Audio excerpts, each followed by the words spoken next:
Guess who's back on PTI? It's our new best friend, Kendrick Perkins. I love Kendrick Perkins. We're going to start with this. Joel Embiid thinks that James Harden should shoot more. If James Harden was your teammate, what would you tell him?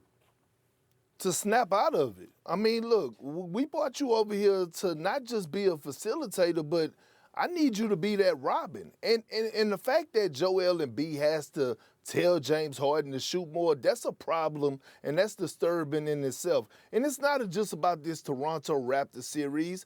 James Harden was brought there to at least get them to the conference finals and maybe make a finals push. And the way that James Harden is playing right now, like he's playing like a rookie if somebody got to tell him to actually be aggressive. But here's the thing.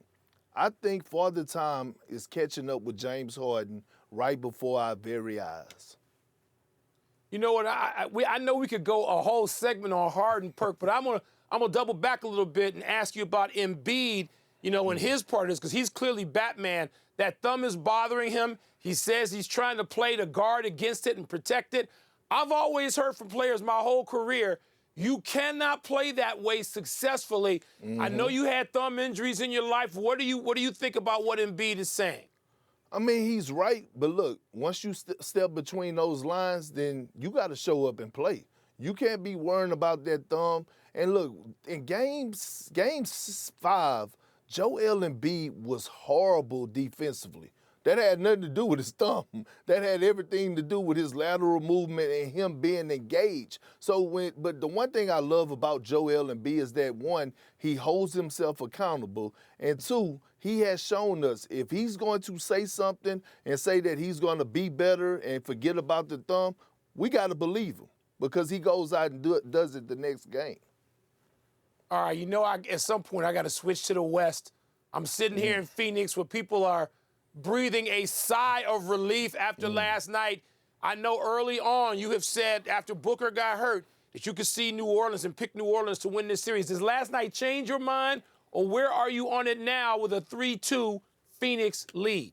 You know what? I'm still rolling with the Pelicans in 7 games. Look, Mikal Bridges had an out-of-body experience, right? He's a great player, but the way that he dominated on both ends of the floor, we know what he's capable of doing defensively. That's not surprising. But he put up a 30-piece wing dinner spicy last night, and all those points were meaningful, and they came at big times. I just don't know if Mikal Bridges has another game in him like that in these next 2 games. I'm not saying he's not going to, play well, but I don't know if he's going to be the best player on the floor like he was in Game 5. And I'll get you out of here on this, but before I get to the question, I just want to make a comment on what you said before about James Harden, that Father Time is getting to him right before our eyes. Wilbon and I talked about that just the other day. That's exactly what we thought, that he's dropping off the table as we're watching. So we agree with you on that completely. And I'll get you out of here on this. We'll go to the Heat. The Heat eliminated Atlanta last night, despite the fact that Jimmy Butler and Kyle Lowry did not even play in the game. Now, we know you like Trae Young. Wilbon hated him in college, but Wilbon eats it on that because he says he's wrong. Why do you think Trae Young wasn't more effective?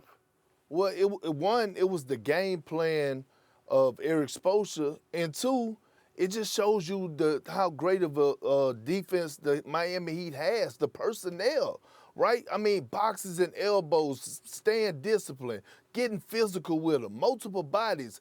And when I look at this Heat and I look at their defense, they're level under the Boston Celtics. Those 2 teams are the top defensive teams in the NBA. We all praise about offense. Look, offense win you games, but defense win you championships. And I said this a while back.